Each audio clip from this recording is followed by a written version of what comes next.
So, welcome to this afternoon session on basic income advocacy, part one, framing issues. And we've got 4 panelists, and we'll each take up to about 15 minutes, hopefully less, so leave plenty of time for conversations and discussions and questions. And so I'm not going to read the brief bios, you've all got the program. Our first speaker will be Soomi Lee. Good afternoon. May I start? Yeah. Okay. Microphone. Microphone? Yeah. Sure.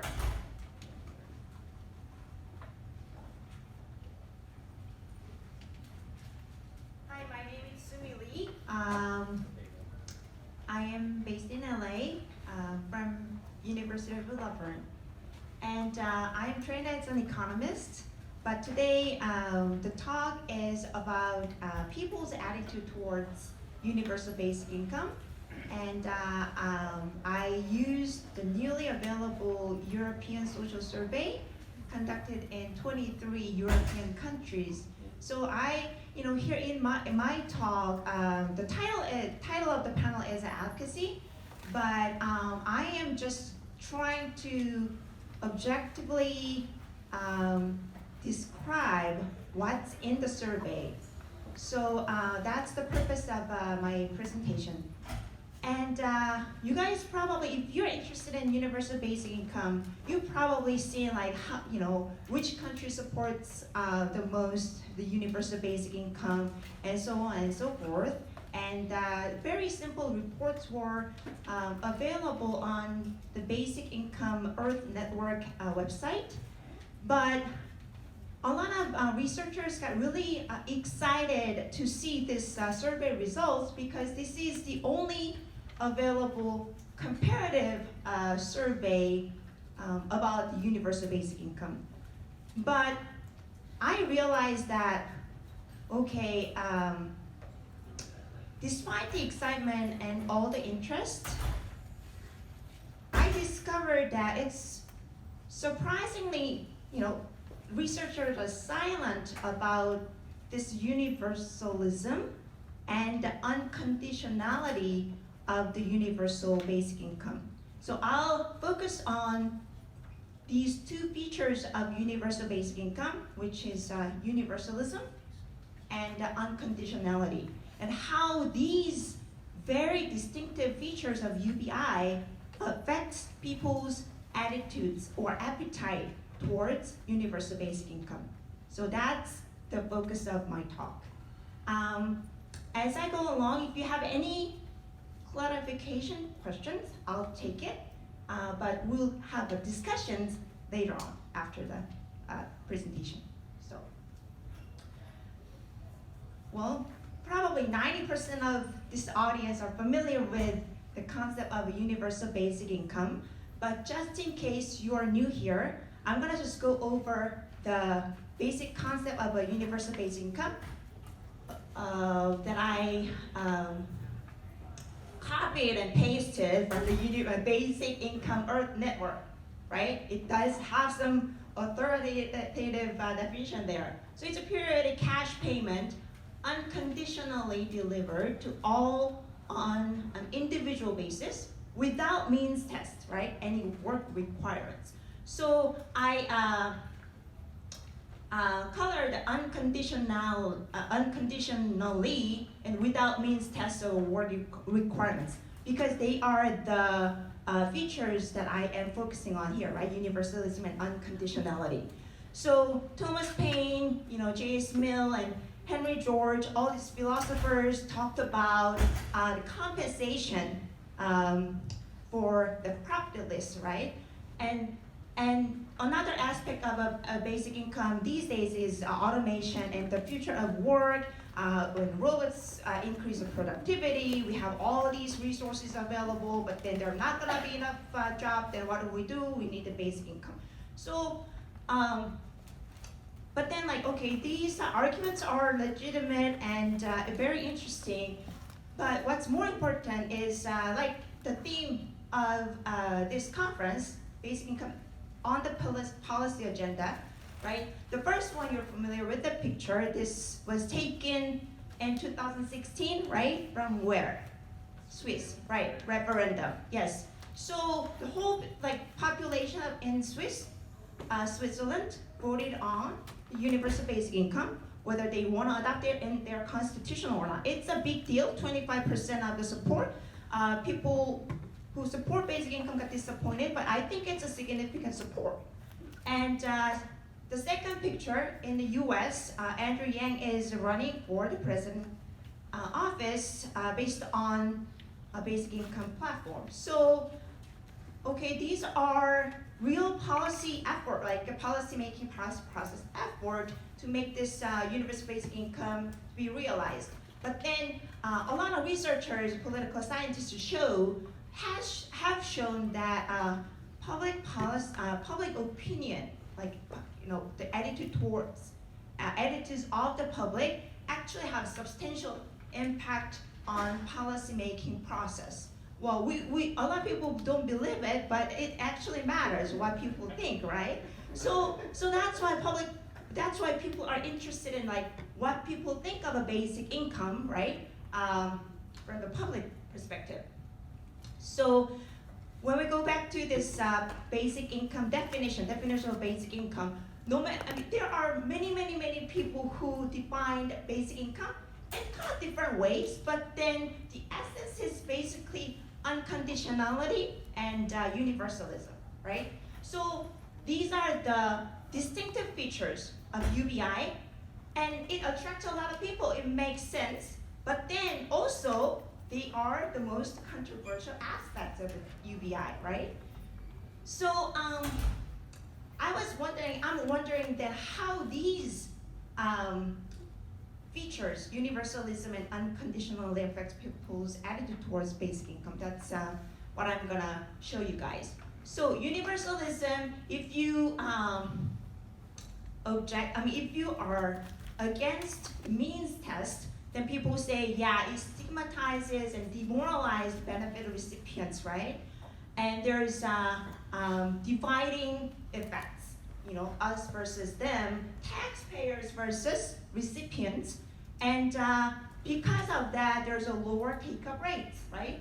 And it creates a welfare cliff and a poverty trap. So we want people to get out of poverty. Because of this,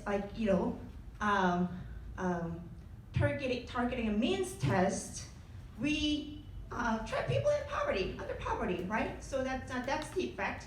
And there's a wasteful administrative cost, and it's intrusive, and these are all these arguments against the means test, and they support universalism. And the objections to UBI based on the universality is that, okay, we have these resources, but why don't we just use all these resources and give to the poor people so that they can have bigger resources, right? So actually on the left side, in terms of ideological continuum, universality leaves poor people worse off under UBI than under the traditional welfare state. So that's the argument against the universal basic income. And when we look at the unconditionality, it's also there's a argument for and against, right? So unconditionality is basically receiving benefits does not depend on circumstantial or behavioral conditions. So opponents say, well, then you get something, but you do nothing. What about contribution? What about reciprocity, right? These are very familiar argument against the universal basic income. But people who support basic income say, well, it's a compensation for the propertyless, and society overemphasizes obligations and overlooks freedom that requires financial security, and jobs are external assets. There are sometimes it's not your choice that you don't have a job, right? And there's economic up and downs, and there's sometimes nothing you can do about it. So the research question, as I said, that how this unconditionality and universalism affects people's appetite towards universal basic income. So I'm just testing hypothesis that if you are for universalism, like, resources are not just only for the poor people, then you're more likely to support universal basic income. So if your attitude is more supporting universalism, then you're more likely to support universal basic income.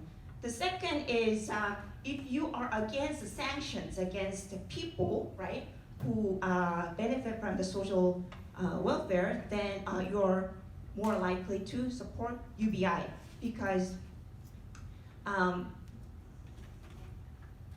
one of the distinctive features of UBI is unconditionality. So even if you get the social benefit, even if you don't do anything for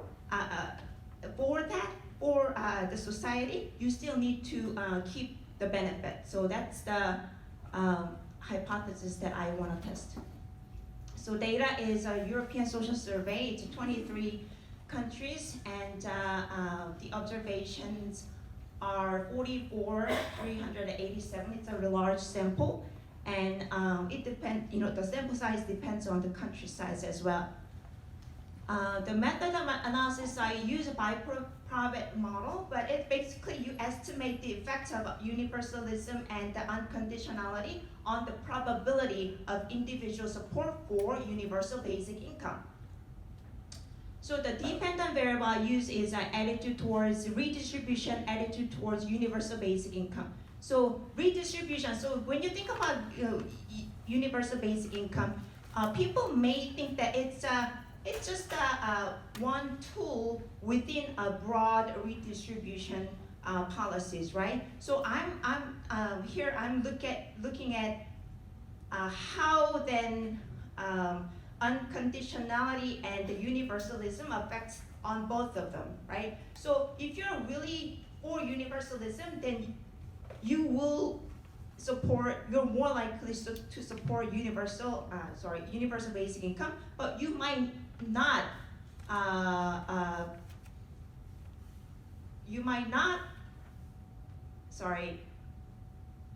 be likely, you are less likely to support, it kind of escaped, for redistribution. So, sorry, a little, yeah, sorry, yeah, that's if you're for universalism, you're more likely to support universal basic income, but maybe not for redistribution, right? Because redistribution could include universalism or targeting or selectivism, right? That's what I was gonna say. So second, the dependent variables are attitude towards redistribution and universal basic income. Key independent variables are universalism and unconditionality. So let's look at the universalism. So the question is here is, would you be against or in favor of the government providing social benefits and services only for poor people, while people with middle and higher incomes are responsible for themselves, right? So if you say, well, they're only for the poor families, then you prefer targeting or selectivism. If you say no, then you're more likely to support universalism, including middle class individuals and families. The second independent variable is unconditionality. So here the question is about sanction, right? So if you receive a benefit, then you have to do something, or if you refuse to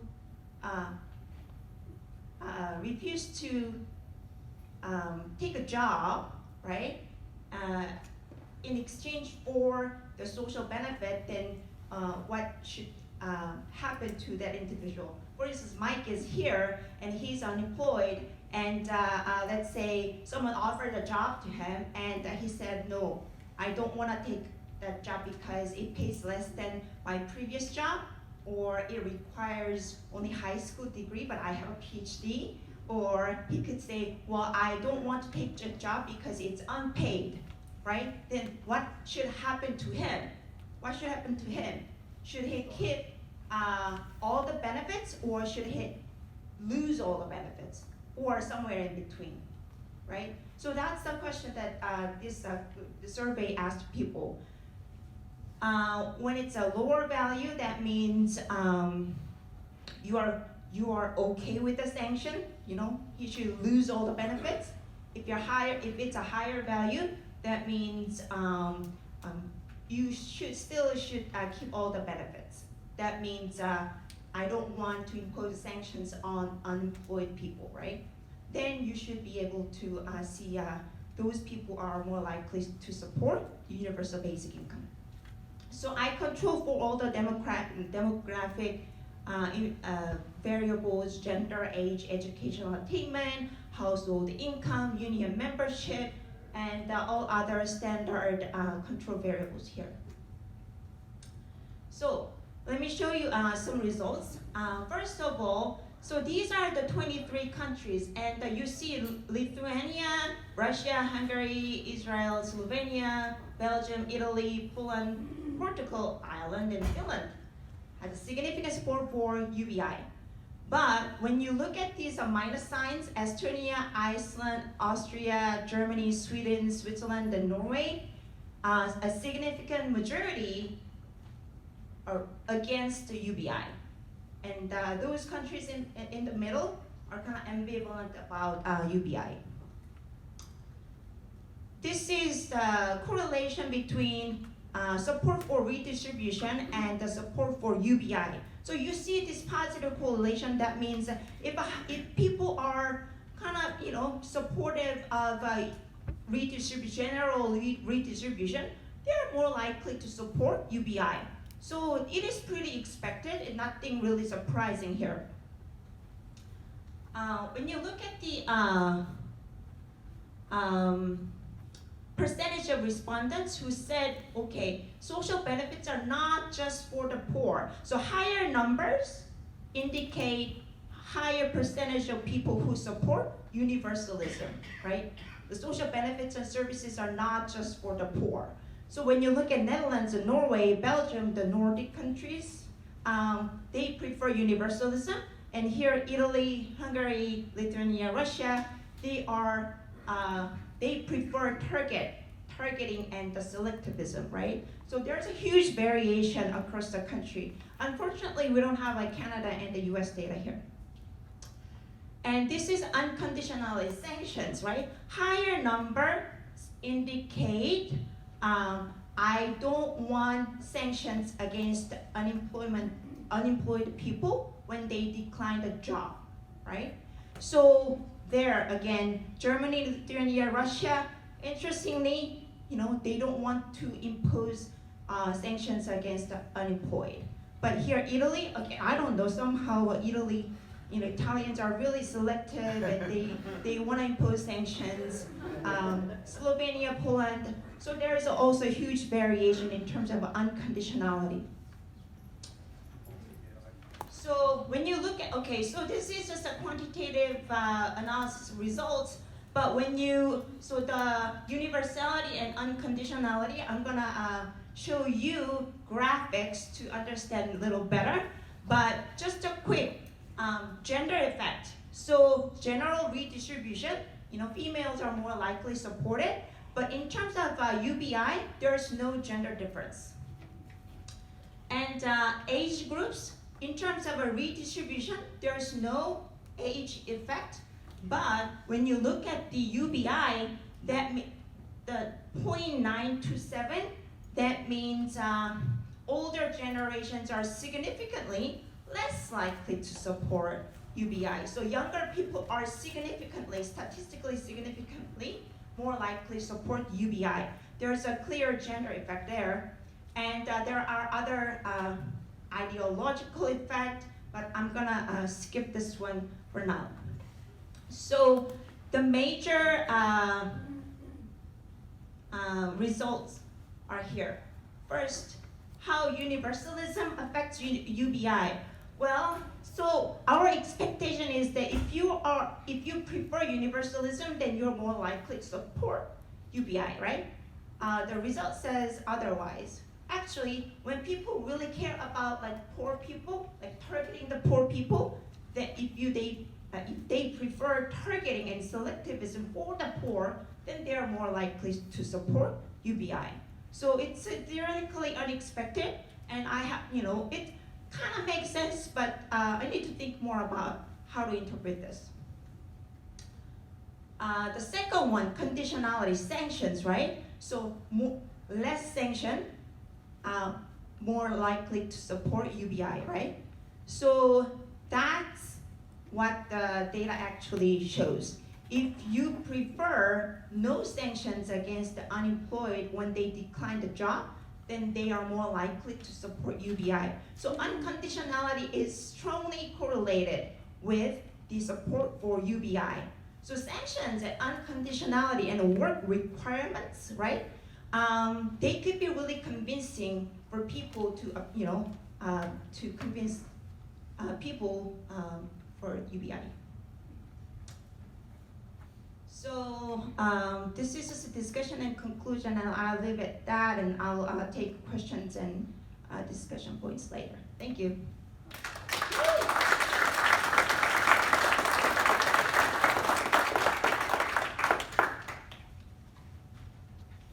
So our next speaker, Richard Gilbert, will be talking about using psychological principles to enhance advocacy for basic income.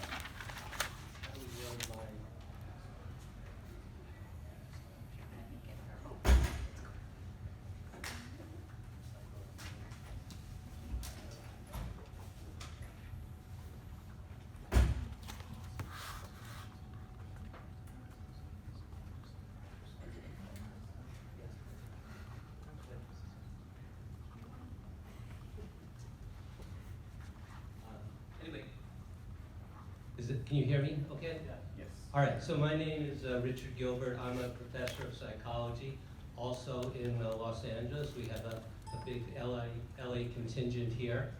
And I'm, in a year, I'm going to be on sabbatical, which is basically a year off for an academic. And in my mind, other than fire in the wheel, it's the greatest invention that humanity has ever come up with. So I'm working on a paper which looks at how basic income is relevant to the field of psychology and how psychology is relevant to basic income. Now, this hasn't been explored very much because,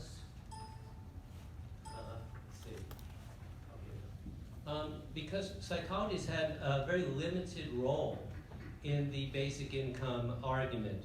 One of the early writers about basic income in the modern era was a very famous cultural psychoanalyst by the name of Erich Fromm. You may have heard of him. He wrote The Art of Love, Escape from Freedom, very seminal works. But he was also an advocate of guaranteed basic income. And but other than Fromm, you really haven't heard very much from the psychological community. I spoke in Finland at the Basic Income Earth Network, and I'm writing a chapter for the upcoming International Handbook of Basic Income, and it's a lonely discipline in the basic income area.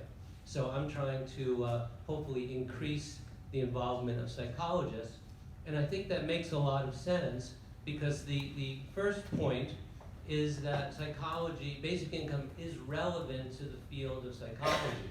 Psychology, as you probably know, is both a basic science, that is, it looks at it studies scientifically human behavior and subjective experience, that is, feelings, emotions, and thoughts. So it's a basic discipline, but it's also an applied discipline. Now, when most people think about it as an applied discipline, they think about psychotherapy or couple or family therapy, in a fairly myopic kind of view of the application. But psychology is also interested in broad changes to the environment, to the cultural conditions that people live in, change on a community level, if you will, and how that impacts human welfare and well-being. And there's a tremendous amount of information and research. We could fill this room with the research that shows the detrimental aspects, many psychological variables of poverty, of chronic poverty. And we also know that when people are safe and secure economically, there are many derivative, positive psychological factors. Families contribute more to education of their children. They're more diligent in terms of well-baby visits to the doctor. Their nutrition goes up. They spend more time with their children, more time with the elderly. They use money to train and to educate themselves. So there's long-term, short-term and long-term psychological benefits to income security. And those are all aspects that psychology is interested in. So that's the relevance of basic income to psychology. And most of my remarks are going to be about the relevance of psychology to basic income. And essentially, basic income is an attitude. We have an attitude toward it. The public has an attitude toward it. And if we want to get more people on board, then we are basically changing the attitudes of a mass of people. And so psychology has a tremendous amount of guidance about the process of attitude change and persuasion. And essentially, whether you're trying to change attitudes on something very particular or on a grand scale, this is essentially the equation. If you want somebody to change their mind, you have to give them a hopeful, positive reason to do that. Secondly, you have to understand and then dissipate the central resistances to change. And finally, you have to build a social network around the person to reinforce and sustain the change. So hope minus resistance plus social support is the key equation to changing people's attitudes. All right, so let's walk through this. And I'm going to focus most of my remarks on the dissipation of resistance. Because as I've gone through, I've attended a lot of talks about basic income and have given many talks about basic income, not in a context like this, which is supportive. I mean, in a way, this is preaching to the choir, right? I would say if we had a show of hands, how many people, are here to advocate or support basic income as opposed to like repudiate it? I think it would be mainly the former. So I'm preaching to the choir now. Okay, hopefully it's an interesting sermon, but I know it's a supportive group here. But as part of my research, I go to places and I listen to speakers speak to people who don't know anything about basic income or have skepticism about it. And as a psychologist, I listen to what bothers them. And in every talk that I've ever given, and every talk I've ever listened to, these four questions come up. So if we want to effectively advocate for this policy, we have to understand these are the sources of resistance, and we have to come up with an effective way to clearly, simply make the case. So these are the four great areas of resistance. Is it affordable? That's the number one thing that you will be asked. The first thing, any questions? Is it affordable? How are we going to pay for it? Okay. Another one, philosophical question. Is subsistence, the right to a basic amount of income for food, water, shelter, clothing, is that a human right or responsibility? Similar to the healthcare debate. Then the motivational one, will people stop working? Will they lose their motivation to work? And then finally, politically, is it possible in a polarized political environment to actually enact this kind of legislation? You're going to hear these things. So as a group, we need to be able to address them. Now, it's way too much to address all these things at once. So I'm just going to take the first one on the affordability question. Because if you look at your program, you'll see that over 50% of the papers that are being presented, or the talks that are being presented today, are about funding. And if you go to the DN conference, that's the #1 topic. How do we pay for it?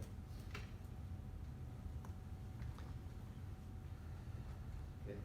All right, so I'm going to give you an example of how to approach this from an attitude change point of view, using some psychological principles. So somebody says, so how are you going to afford it?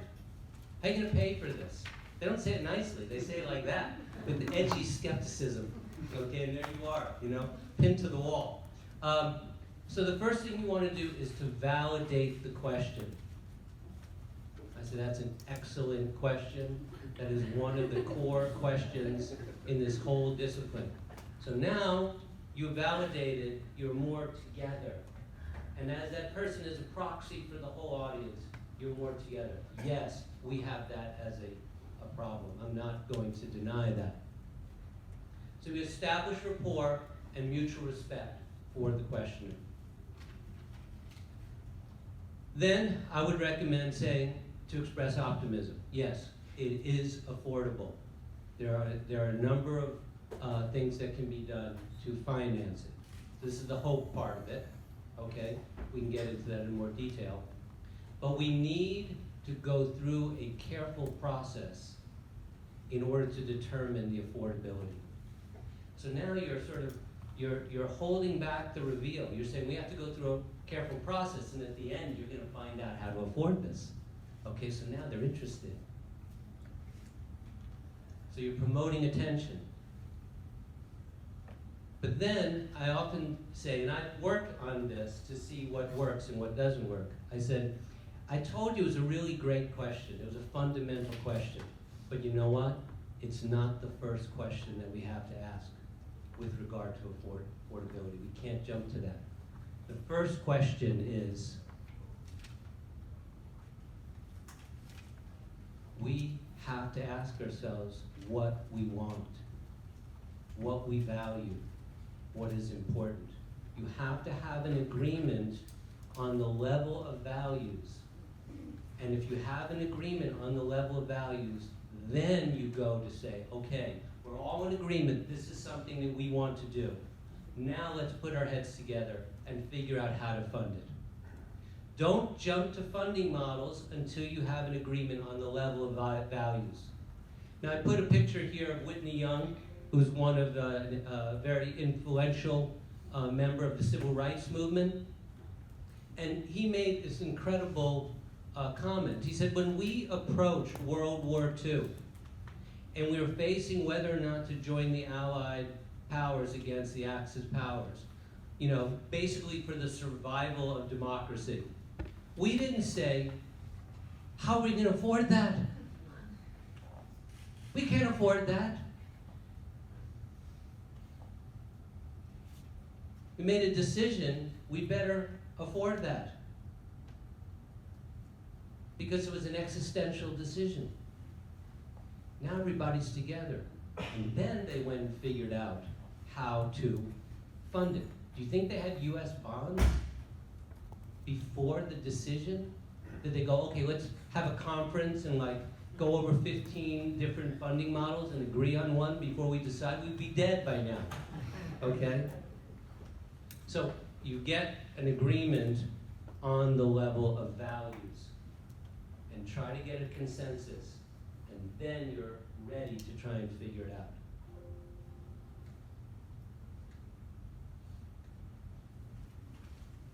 All right. Now the affordability issue is contingent on the amount of the guarantee and the number of recipients. If, for example, you have a universal basic income and it's equivalent for adults and children, it's basically the entire population of the country. Do you include people who are in the country but not legal citizens? Do you include people who are incarcerated and being supported by the state? There's 100 decisions you have to make about eligibility, and those decisions will determine whether you're talking about 500 million people or 100 million people. Then you have to decide what is the amount of it. Is it a partial guarantee, in US dollars, let's say $5,000 a year? Or is it $1, as I always like to say, $1 above the poverty line? Because then you quantitatively eliminate poverty through the basic income. But there's a whole range, and we can't say what's affordable or not without understanding our parameters and what the gross cost is. And so I gave these kinds of, Yang is talking, his freedom dividend $1,000 a month, which is, I would support that because it basically leads you to the poverty level. So if you had all adults 26 years of age and older, which is what the Affordable Health Care Act used, 26 years of age and older, and you're giving everybody $1,000 a month. In the United States, that would be $2.4 trillion a year. That's what we're talking about.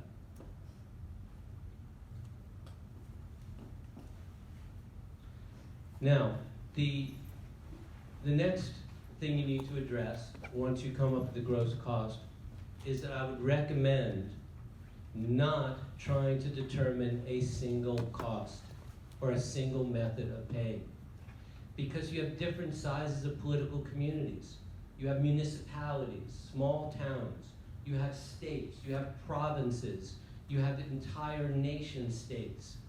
And the resources and the traditions of these different areas are going to vary a great deal.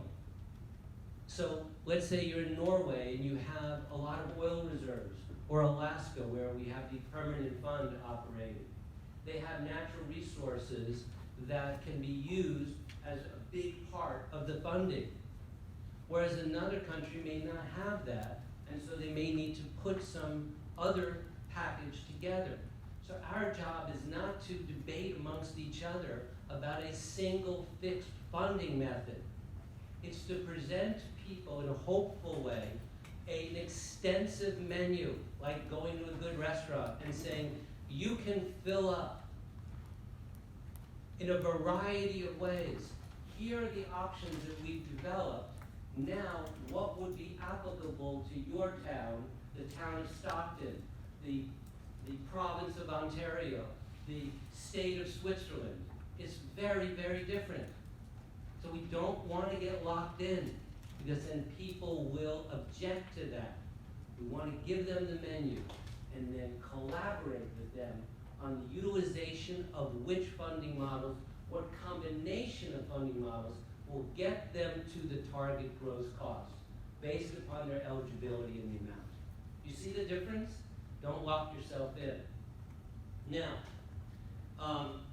so my main point is that we have been stuck on internal debates over a singular funding approach instead of taking a more flexible, region-specific, multivariate menu approach. Now, these menu approaches will be about how do you raise the revenue, how do you decrease spending. Here's one that is oftentimes excluded. How do you decrease the net cost of the program itself? And I've put down a couple ones. How much time do I have?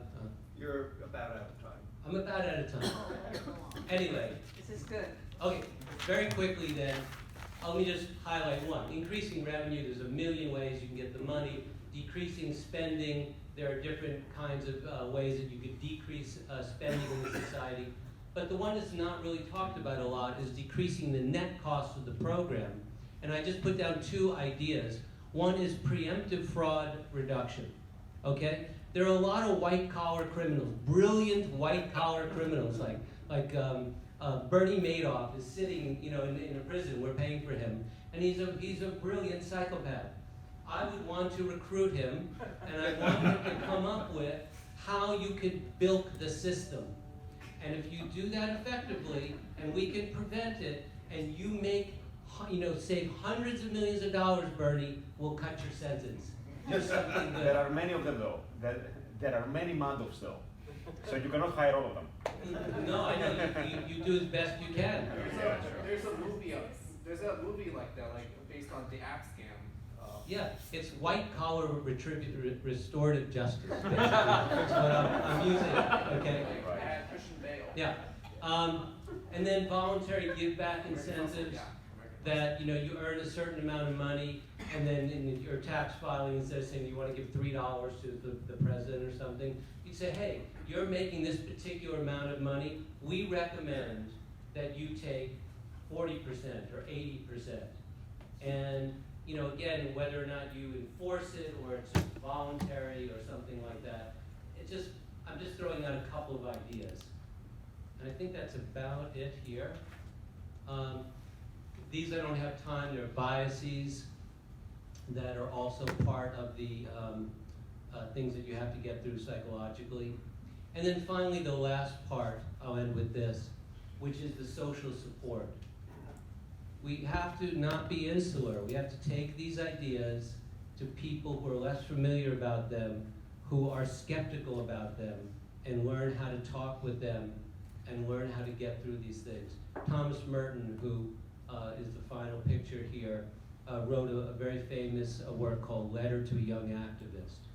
And he said, this is a paraphrase from his work, if you want to make a revolutionary, first make a friend, okay? It's a social process that we're in.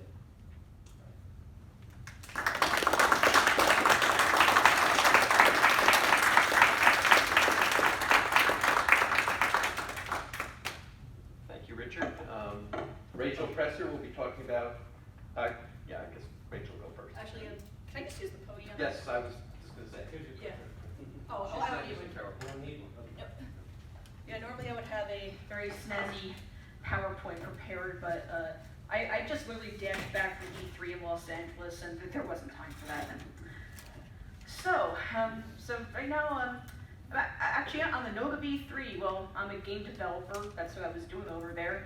I'm actually going to throw a little bit of game dev stuff into this because this is a very different talk from what I've done at past NABIGs. I was once a student of accounting and public finance in the same university system that we're standing in right now. So I'm used to making these very stat-heavy presentations, and then contextualizing them with story. But screw that. There wasn't any time.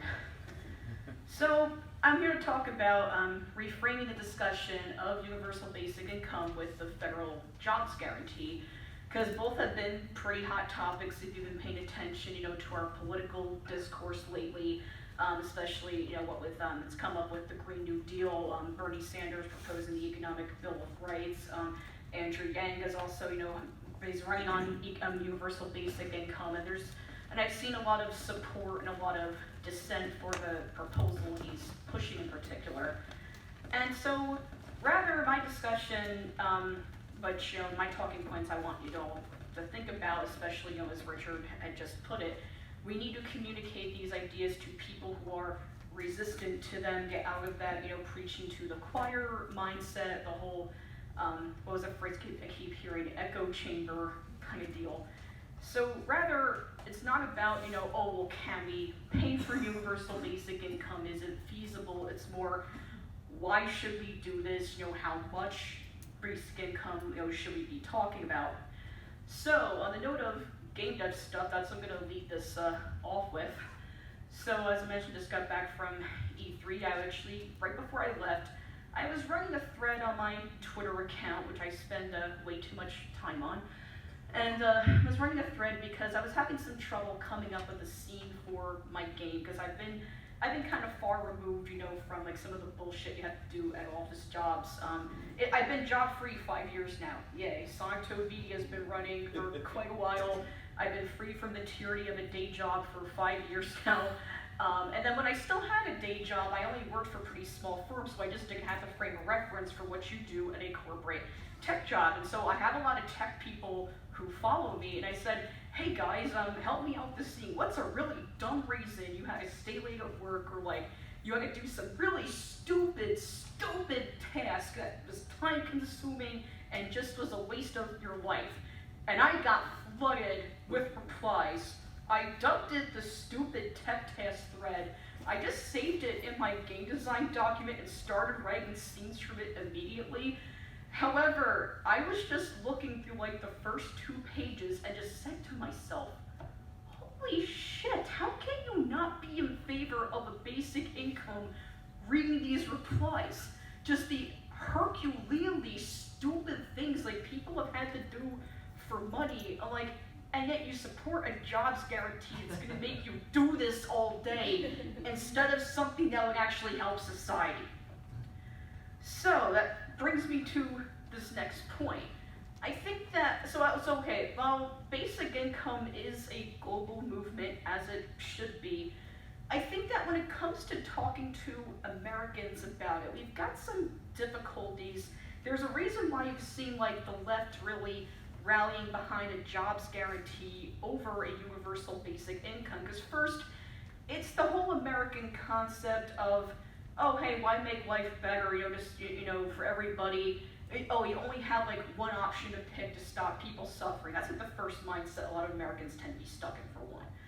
And two, I think that there's this whole like paternalistic attitude towards jobs, how we look at work. Like it's just this uniquely American problem that your life only has purpose if you're going to a job that somebody else pays you for. Because I'm even just thinking about some of the vitriol I've gotten online where, hello, I am a single woman with no employees who owns my means of production, yet you're gonna sit here and vilify me instead of, your boss who's robbing you blind. I'm like, what is your problem? But with that said, the main crux of how I think we need to frame this whole discussion is that comparing a jobs guarantee to a basic income in the first place is like comparing a buzzsaw to a sandwich. That is the best way I can put this because they solve completely different problems. People keep saying like, oh no, we need a jobs guarantee to alleviate poverty, to make people richer. And I'm like, read my dumb tech test thread. What are you talking about? Like, you really think it's going to make people richer to do what this one guy described doing at his tech job, where he actually got sent to the hospital because he was undoing zip ties of all these cables just because they were a prettier cable, and the CEO was coming in to go inspect the place. And like, you really think that is a better use of our time and resources than just giving people, say, maybe $1,000 to $2,000 a month to like make their own app or or make open source software, solve actual problems we have? Like, well, you need to really examine your priorities. And so I make the buzzsaw to a sandwich analogy because a job guarantee, let me be clear, I am not fully opposed to the concept. I think it is a concept very much worth exploring. However, it does rely too heavily on this whole idea that you only have value as a human being, you only have value to society if you are doing work that somebody else is paying you for.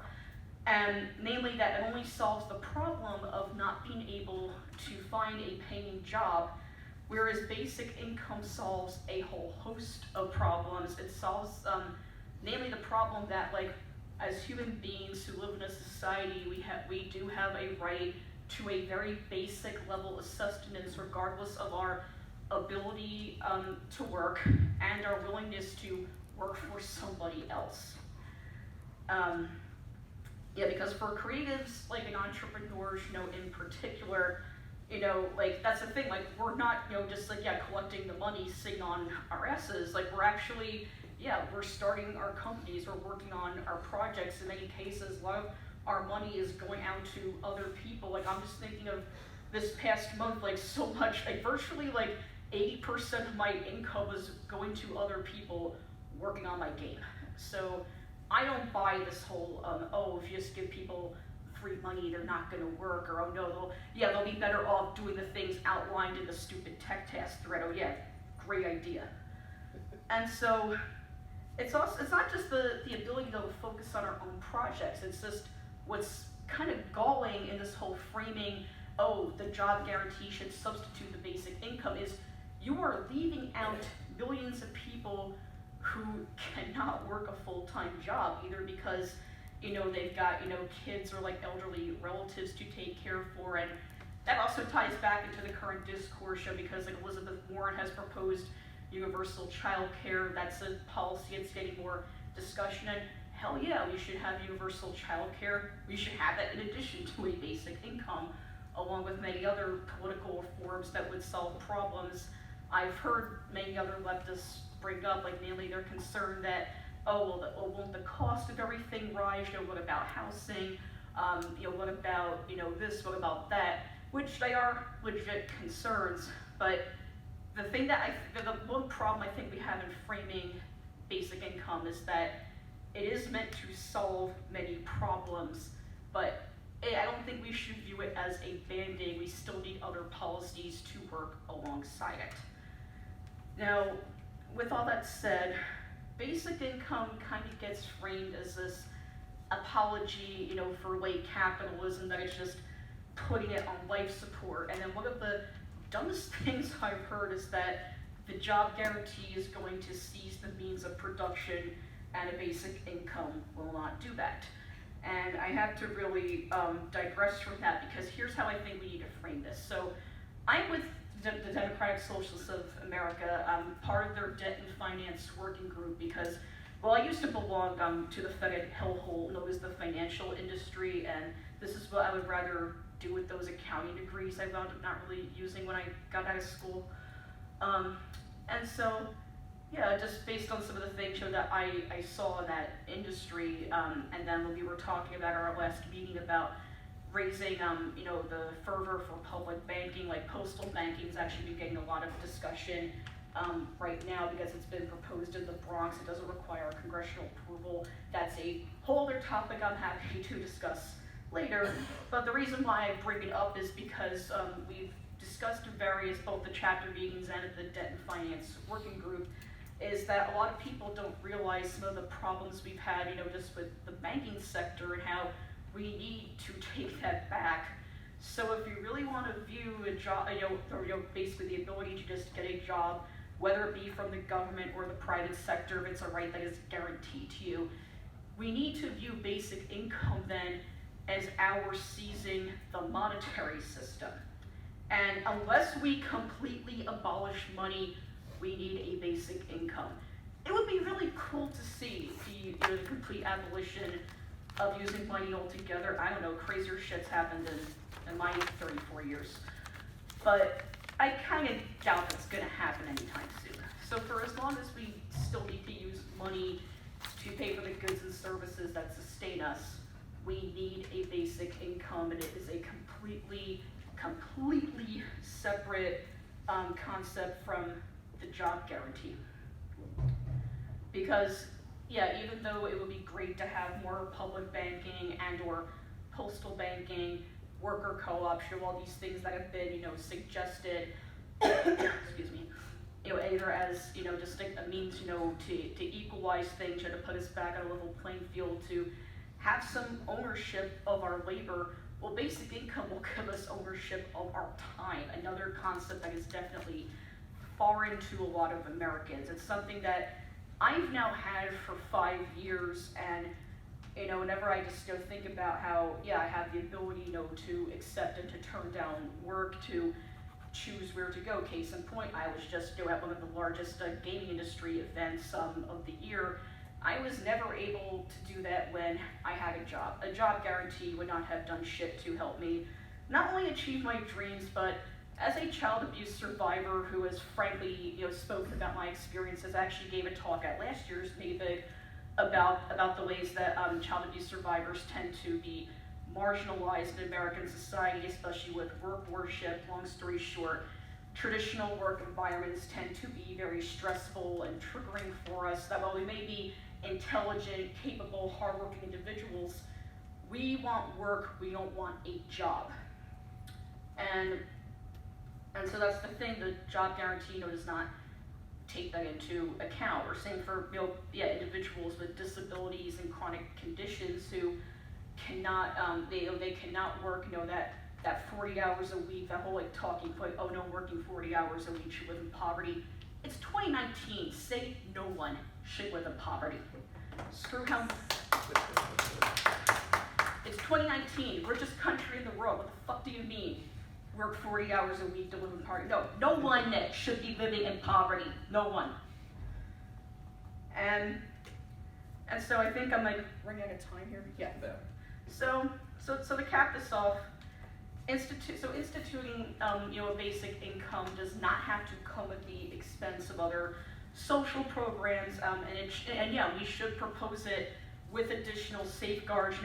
So for instance, if people were concerned about housing justice, which is a whole, once again, just like the banking thing, whole other issue, happy to discuss it another time.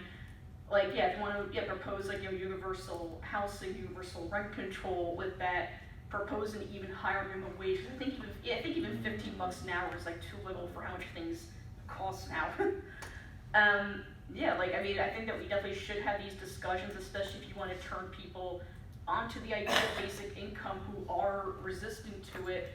I think it's great that we suss these ideas out while we're preaching to the choir, but then if you want to get them out there, we got to reframe it as, hey, this thing that you think is really great, i.e. the jobs guarantee, has a lot of holes in it, and I'm going to tell you why. Or hey, here's a marginalized person, you should listen to their experiences on why they think this policy is a bad idea. Appeal to people's sense of decency. I think that we can succeed with that. And then just to repeat it again, it's 2019, no one should live in poverty. Thank you.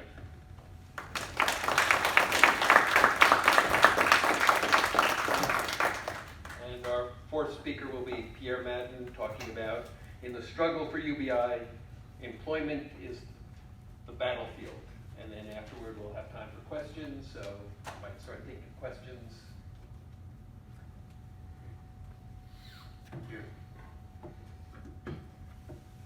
Okay, I have a quote from Oscar Wilde. It's at the beginning of The Importance of Being Earnest. Algernon says, really, if the lower orders don't set us a good example, what on earth is the use of them? They seem as a class to have absolutely no sense of moral responsibility. I think that sets the tone for what the rich people are thinking about the poor. Thinking, not saying. So after 3 years of advocacy of the implementation of UBI, because that's my motivation, I'll be 65 this year, so I want it for me.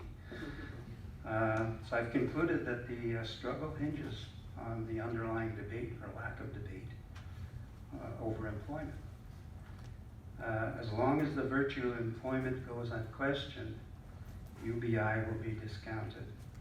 The key feature of UBI is the decoupling of work and economic security, and the need to earn a living, as though there was some element of merit in that, is an ideological choice. To live in dignity and to participate in our community is a human right, and millions of people are deprived of that. So there are two basic objections to UB. Basically, it's affordability, which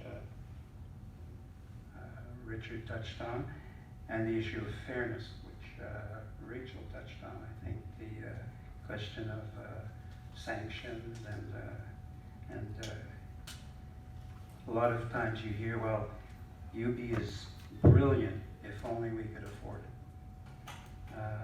Although basic income is a great proposal with a huge potential, it's a bad idea because malicious people would divert this project and put the intended beneficiaries in a worse situation than they are today.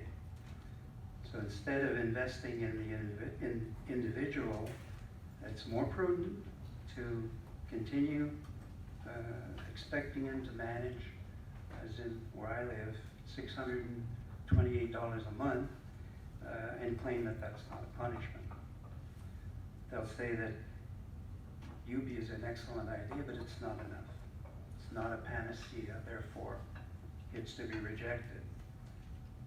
So that's the basic argument is no one will accept it, therefore it's a bad idea, which is a non sequitur. I mean, what does the fact that people will accept it have to do with whether it's a good idea or not? It's the other way around. If you present it right, then people will accept it. And that's our challenge, I think. So I don't want to talk about the affordability today. I want to talk about the issue of fairness. And I'm going to speak in reverse order and start with my conclusion. So my conclusion is that in the struggle for UBI, the employment is the battlefield. And the implementation of UBI is a struggle over the outcome and not an argument to be won. That's my perspective.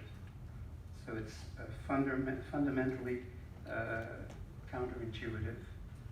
I don't think we can even pretend. I don't think we should pretend that UBI makes sense. It requires a paradigm shift. If you don't already get it, you're unlikely to go for it.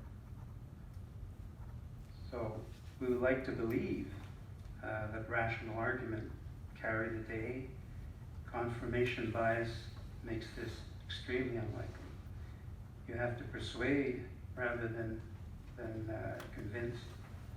Marketing trumps reason every time. So why focus on employment? Because that's where the obvious common sense view is. Of course, everybody should work. It says so in the Bible. You don't work, you don't eat. UBI proposes decoupling employment from revenue, just as healthcare and the ability to pay are unrelated in most civilized countries. I prefer to use the word employment rather than having a job, because having a job is the epitome of work. Everybody works all the time, just doing chores, caring for children. Even Marx didn't think housework counted, so that's not really work. You don't find housework, for instance, in the GNP. Every job, however insignificant, is carefully tabulated. Governments bring about job creation, never dwelling on how many tax breaks they had to have they had to concede to guarantee profits to the employers at public expense. It's anathema to question a system that forces you into employment under threat of indigence and destitution. Calling this system uncivilized or inhumane stirs up great emotions, strong reactions. Poverty is a construct which threatens our view of society and our opinion of ourselves. The association, by the way, of UBI with poverty reduction is extremely counterproductive. We should stop talking, but that's another issue. We want to see ourselves as being generous and charitable. We feel guilty for lapses in kindness. Poverty, unemployment confront us with the contradictions in our worldview. In our individualistic society, we cling to the belief that we are in control of our fate. We surely deserve our success, don't we? Of course, we are much less eager to take responsibility for our failures.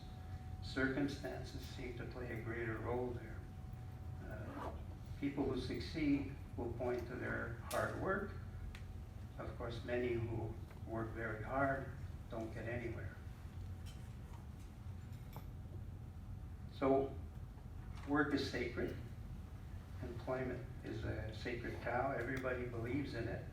No one questions the fact that if you have to earn a living, as though life didn't belong to you when you take your first breath, then you don't deserve to live. That's pretty strong language, but that's basically what the message that we get from our governments is they brag about job creation, for instance, as though having a job defines your worth.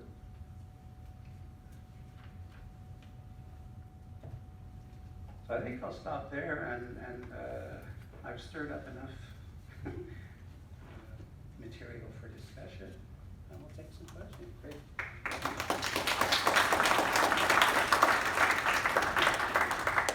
So I think we've had a nice discussion, and the panelists' views really came together in a number of ways. I'll just remind you that there is another panel on advocating for basic income tomorrow morning at 9:30, and I'll be one of the speakers in that one, talking about attracting allies, and I'll be talking specifically about the new book that I'm writing. I just signed a book contract last week and hope that it will be out in the late fall. Let's do the take 3 questions thing, and I see the 3 hands right in the middle. So Michael, and Sid, and then I forget your name. Mark. So Michael. This is probably for Rachel mainly, but others may have thoughts too. I'm part of the choir. I'm for basic income, have been for a while. Over the years, I've heard about a third option. Like they're the jobs folks, the pure UBI folks, and then somewhere in the middle there are the folks who argue for participation income. So the idea there is that you would define work more broadly, so that it includes housework. I've heard it may include education. It may include some kind of volunteering. You may volunteer in not-for-profit. So is there a way to define work broadly enough so that you might accept that as a compromise and not the entire basic income? And I ask it because I think the work ethic concern that you are talking about in this country is real, right? And I think that may be hard to get around with a pure basic income, although I'm for that. So is there a compromise you would accept where we define work broadly enough that would be basic income like enough for you to accept? You know what I mean? Yeah. No, Let's do 3 questions. Yeah, So, I mean, no, that's Sid. Question to Richard. I take your points on attitude change, but I'm interested in your assessment on how strongly attitudes are associated with behavior. So will they predict political behavior? Yes, I have another question for Rachel. When you Google DSA UBI, the first link directs to an article by the Libertarian Socialist Caucus of the DSA. The article is called "Why a Socialist Jobs Guarantee is Better Than the UBI." It's written by Colocotronis and Nakayama.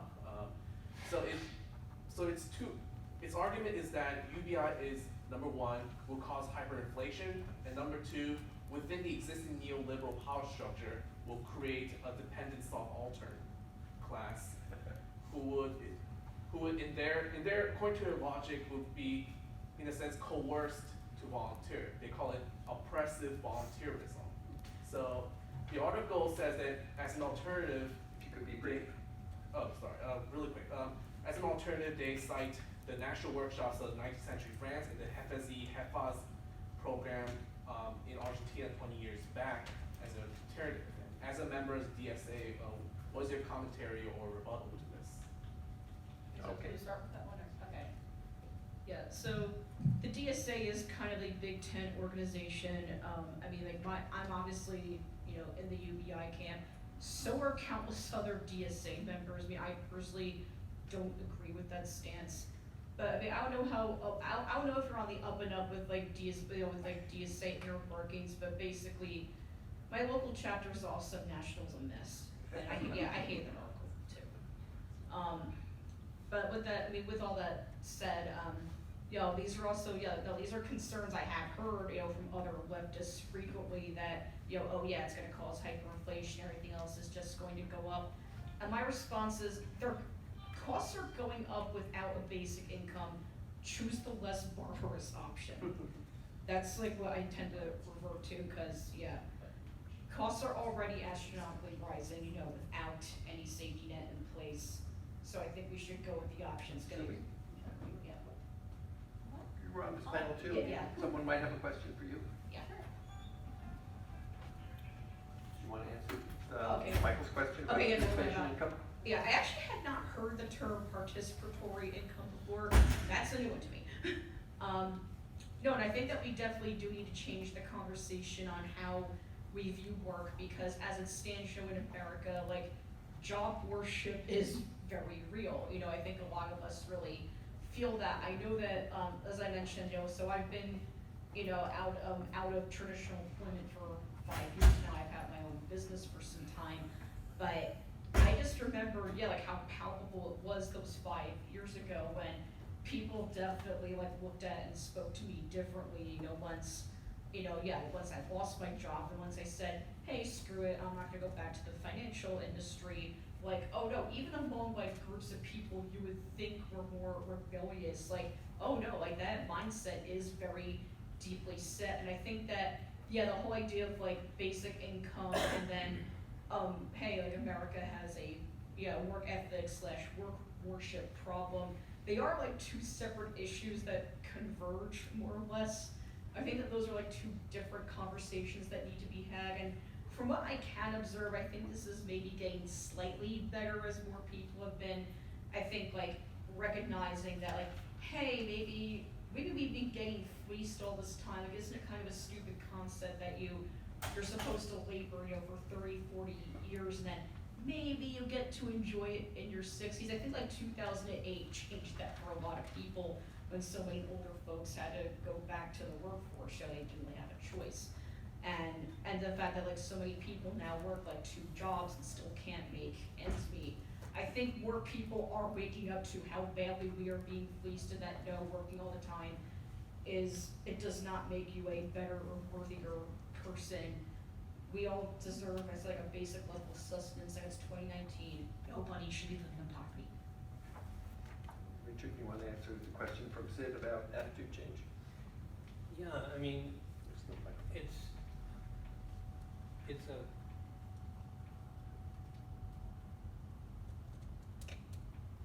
it's a complicated relationship, as many relationships are. But in general, there is a desire for human beings to have a congruence between their attitudes and their behavior. When their attitudes and behavior are not consistent, there's a tension state which we call cognitive dissonance. So if you can change attitudes, it will oftentimes lead to an effort to try something different, which then has to be supported. But the other way around too is if you can change someone's behavior, their attitudes may follow. So they're both looking for consistency. So 3 more questions. So let's take 3 from this side. So 1 blue shirt, then you, and then the back of the room. My name's Larry, by the way. Larry, thank you. Okay. So this isn't going to sound like it, but it's actually a question for Richard.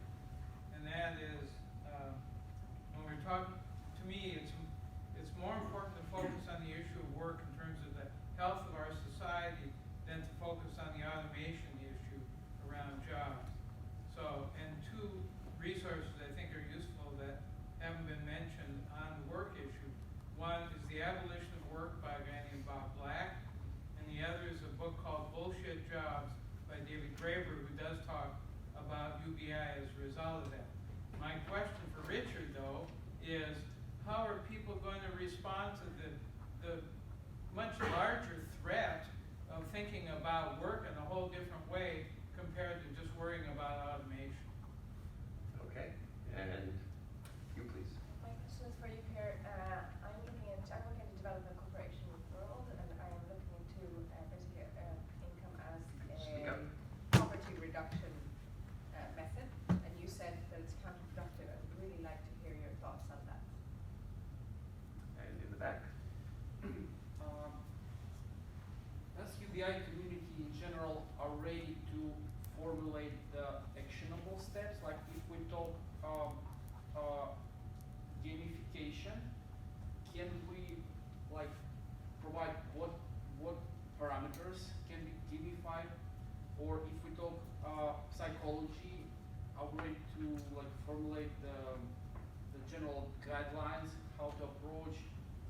I mean, having like the next step, and also having them for the large group of people, like thousands of people, not just like pointing on one person, but thinking a large group. Like I'm a organizer of big meetup groups, 1,000 people, and can you like formulate it for developers, like 2,000 developers group, or I mean like gamifying, right? Or can you formulate it like for the PSA people, like what's it, can you like close it with psychology, right? Close the gap. It's a question for everybody probably, not Okay, just- great. So Richard, you want to start with Larry's question, since it was directed to you? Could you give me the end part of what you said, so I know specifically? I know there was something about not Stop. focusing on the automation issue Yeah. and, Well, automation seems to be an easier thing for me to, at least, to understand the threat yes. and how to respond to that. It's less uncomfortable change than rethinking my whole attitudes and ideas about work and how I earn money as opposed to getting a job. That seems to be much scarier. And so what I'm asking is, psychologically, can I talk to people about the threat of, of rethinking work as opposed to something that seems much more easy to Yeah. manage and understand, which is automation? I think you have to listen to where people are and then to frame how you approach them in ways that they'd be more apt to listen to. The threat, I think the underlying issue that brings people on a very personal basis to UBI, not from a conceptual basis, is the issue of security. That people, the automation issue, the issue of working multiple jobs, the issue of not getting ahead, it all coalesces around the issue of security and the issue of social mobility. And when you focus on those two things, that people feel in a precarious state and they don't feel they can get ahead, then I think those are principles that really hit home to them. Just a final point, if we think of the American dream, it has two aspects to it: economic security and upward mobility, opportunity. And what the current state of our economy is threatening those two things. And if you talk and link basic income to those things, I think you'll connect with people. And then we had a question on poverty for Pierre. Yeah. There's the mic. I think the reason I say that basic income is talking about it in terms of poverty reduction is counterproductive, because nobody wants to talk about poverty. It's an depressing issue, and the people. My main concern is to convince politicians to back basic income. No, they don't want to talk about something as depressing as poverty. What they want to talk about is job creation. They want to brag about stuff like that. They want to preach to people who can vote for them. And who are they? The middle class. What do the middle class care about poverty? They care about it for 10 minutes when they go to church, if they go to church. That's it. So it's not a vote generator. It's not an excitement generator in any way. And I think for that reason, it's counterproductive. If you talk to what the purpose of basic income is, instead of mentioning poverty, you mention it's a dividend. It's something that everyone has a right to because you're part of the middle class. Who isn't part of the middle class? You won't find anyone. So those are the issues that get people excited and that get politicians excited, and they're the ones that we have to convince through mining. But I come from Canada where we legalize pot for no other reason than the Prime Minister says, let's do it. And it happened. We don't have any idea of whether it makes us more secure, whether it makes us happier, whether it's a good idea. There's no research on that at all. But it happened. So I'd like to use the last question, since it was directed to everyone, to ask for a brief response from everyone. But first I'll just interject another part of the answer to your question. For decades it's been true that politicians have not really talked about poverty and only addressed the middle class. That may be changing this year. Reverend William Barber, who started the Poor People's Campaign, is holding a big conference in Washington, D.C. starting tomorrow. And tomorrow afternoon, a number of the presidential candidates will be addressing 1,000 people who've gathered to talk about issues of poverty. And I know that Joe Biden will be there, Bernie Sanders will be there, Andrew Yang will be there. I'm not sure about the others. And I'll be there. Monday, that's right. Democratic presidential candidates. The real question is whether Joe Biden will actually show up. So, again, the final question was about action steps and the suggestion about gamification, and let's hear a response from all of you, and then, of course, we can continue the conversations during the short break and later. So. I'm so sorry, what was your question? It was a while ago. It was asking about action steps and the specific suggestion about gamification and other possibilities. Okay. Yeah, so as for action steps, I mean, like, cause the big goal here is really gotta like convert the people who are not, they either don't know what basic income is, or like they've heard the concept, but are skeptical about it, or like I mentioned, there is a lot of concern from the left about potential impacts that such a policy could have. And I think that, so depending on like who you're talking to, I think that the best thing you can do is just to pretty much just like give a very like relatable example, like how basic income will make your life better if you know like any other like very poor and or very marginalized people whose lives would be improved by basic income. Just like either like appealing just to sense of decency, or just being like, hey, this is why, this is why basic income is going to be like the best solution for us than what's currently being proposed.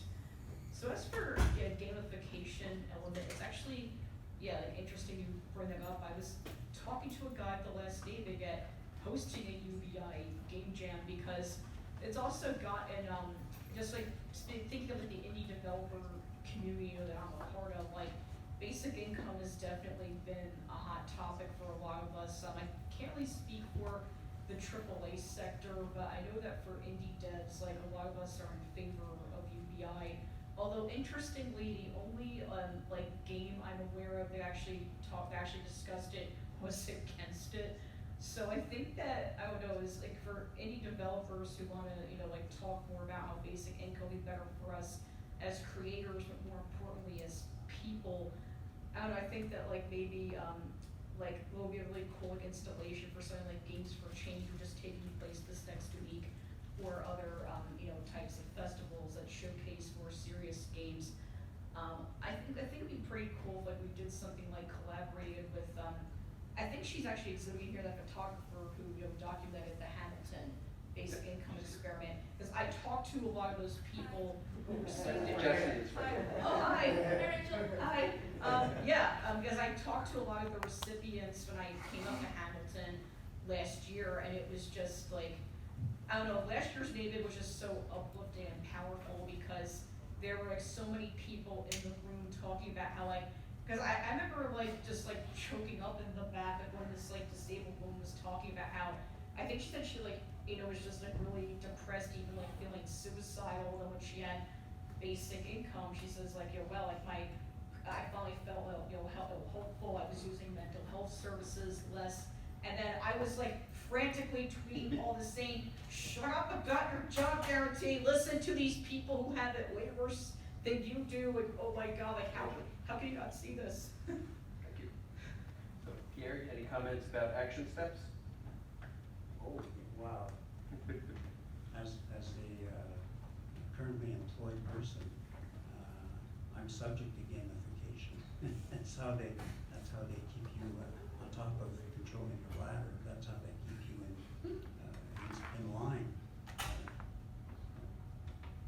Unfortunately, a lot of the points that Richard made sounded like what I do with my job every day: make a connection, talk about value, not about price, and so on. So the industry's got it down pat. Yeah, I would say two things. One is that the next step was kind of embedded within what I talked about. But just to get to the heart of it, it's that we need to listen more to the reactions of people outside of the insular basic income community, of which I think most of us are, and to understand how they think about this policy position that we find so attractive and so consequential. But we have to listen to what they say, we have to understand their objections, their biases in some cases, and we have to learn to address them in an effective and persuasive way. That's on the grassroots level.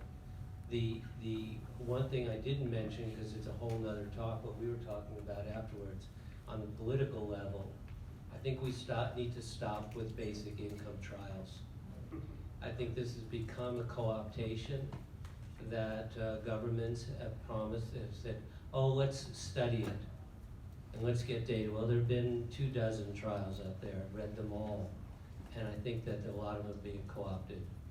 And secondly, all the trials are biased because they're very, very brief and they have duration thing.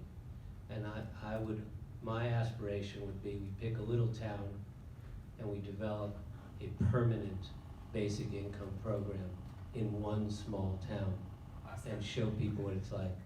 Alaska. Well, Alaska's a permanent fund. It has some elements similar to basic income, and I think it's been a great success. But this would be something modeled more closely after what most people, would envision as a basic income, because that varies every year based upon the royalties. Soomi, any final thoughts on action steps and putting together what your insights? I wish I knew. I think the most important thing is to get the messages out, and let them ask questions, and that's engage, and that's the most important action step. But in terms of poverty reduction framework, and you mentioned income security, economic security, and social mobility. So I presented this paper in a seminar where people exclusively study the attitude towards redistribution, welfare state, and universal basic income in European context. And what I see here is when people are more sympathetic towards poor people, then they really support the UBI, right? And when they think that the sanction is unjust or unfair, then they really support the UBI. So I need to think about further, but what I see here is it's about how people think about UBI. It's about poverty reduction, really. How do we alleviate the hardship that poor people are experiencing, right? But then the response that I got at the seminar was that, oh, that's very interesting because some UBI folks wanna frame this as a kind of like a middle income, kind of thing, right, for the economic security, because, you know, for political reasons, we want allies, middle class, income folks. We want their support. We want to build a political coalition. That's why we don't want UBI to be exclusively for the poor people. So when I actually see a lot of people in European countries, at least from the survey, what I see is actually people are looking at UBI as another tool for redistributive policy. And I don't think it's necessarily bad to talk about poverty. I know it's depressing, but I give you just 1 minute. I give you an example. So I offered this UBI undergrad course. For entire course, it's about UBI. We talk about future of work and welfare cliff and all that stuff. And then 1 week we dedicate the week to talk about the objections against UBI. So like political feasibility, financial feasibility, and all that stuff. And then at the end of the class, we voted on the strongest opposition, argument against the UBI. Can you guess? Money maybe, right? But then what students came up with is we have all this money. If you have resources, why don't we use that money to alleviate the poverty for the poor people? Why do we just thinly distribute all this money to everyone, right? And that's really hard to for them, right? For them that's the strongest argument against UBI, not political feasibility, not financial feasibility. So I don't know if poverty reduction framework is necessarily bad to convince people to support the UBI. Final thought. So if we could have a round of applause since we didn't see that before.